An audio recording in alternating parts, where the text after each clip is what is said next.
Assalamualaikum warahmatullahi wabarakatuh. Salam sejahtera untuk kita semua. Perkenalkan, nama saya Nikmatul Lailiyah Nurfadilah dari Prodi Pendidikan Bahasa dan Sastra Indonesia STKIP PGRI Ponorogo, angkatan tahun 2021. Pada kesempatan ini, pada pembuatan video ini, saya akan sedikit mengulas tentang biografi S.H. Mintarja. S.H. Mintarja atau Singgih Hadi Mintarja lahir di Yogyakarta pada tahun 1933 pada tanggal 26 Januari. S.H. Mintarja ini mempelopori cerita silat di Indonesia yang berlatar belakang sejarah Nusantara. S.H. Mintarja terinspirasi dari tokoh yang bernama Ho Ping Ho.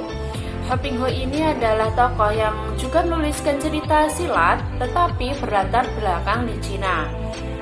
Nah, karya S.H. Mintarja yang sangat digandrungi oleh masyarakat Indonesia adalah Api di Bukit Menoreh yang diterbitkan pada tahun 1967, yang diterbitkan dalam berjilid-jilid, bahkan jilidnya itu sampai 400 lebih. Andang Supriyadi menambahkan bahwa ceritanya itu sampai beliau S.H. Mintarja wafat, itu cerita Api di Bukit Menoreh itu belum juga selesai dituliskannya.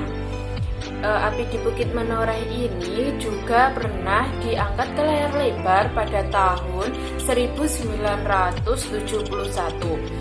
Selain itu, ada cerita Tanah Warisan yang film judulnya Sisa-Sisa Laskar Pajang yang ditayangkan pada tahun 1973. Selain Api di Bukit Menoreh, karya dari S.H. Mintarja yang lain adalah Nagasara dan Sapu Inten.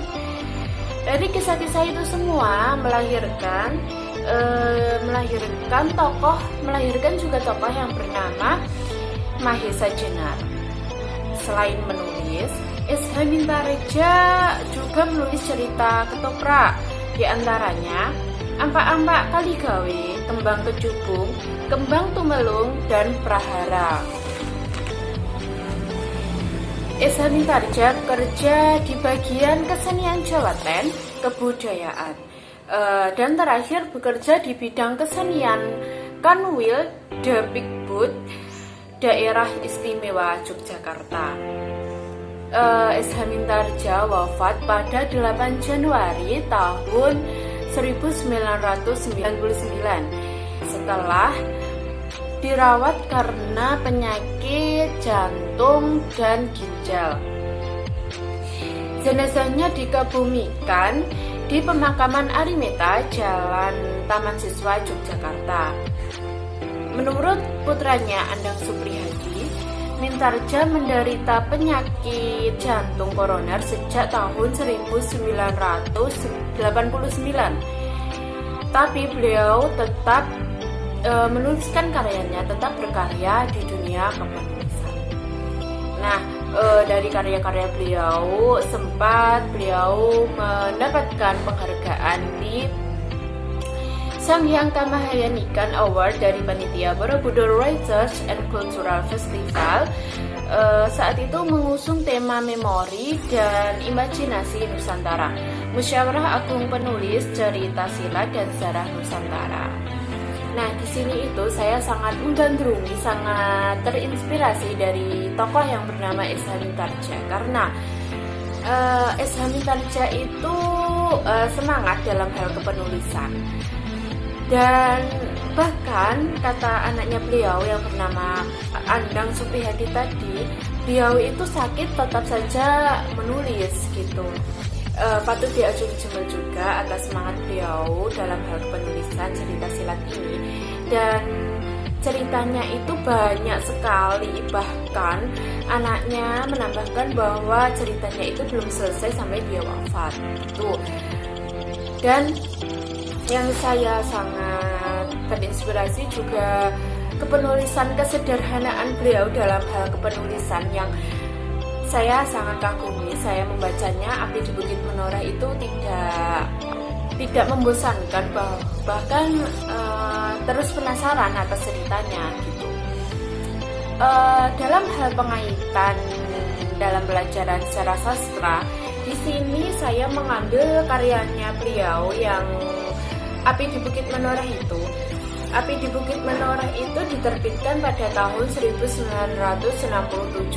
Berarti saya membaca karakteristik dari angkatan 1966. Nah, di 1966 itu di situ dijelaskan bahwa karakteristik dari angkatan itu adalah salah satunya masih ada terdapat karya isinya itu tentang peperangan. Dan di karyanya beliau Samintarja ini, terutama pada Api di Bukit Menoreh ini, terdapat perang-perang. Nah, yang kedua adalah karakteristik dari 66 ini mengisahkan di situ juga terdapat latar di pedesaan. Dan Api di Bukit Menoreh ini juga menceritakan tentang tempat-tempat yang di pedesaan tersebut. Dan bahasa-bahasa yang digunakan pada cerita Api di Bukit Menoreh itu sangat sederhana, tidak muluk-muluk, tapi itu memiliki ciri khas sendiri gitu. Mungkin cukup sekian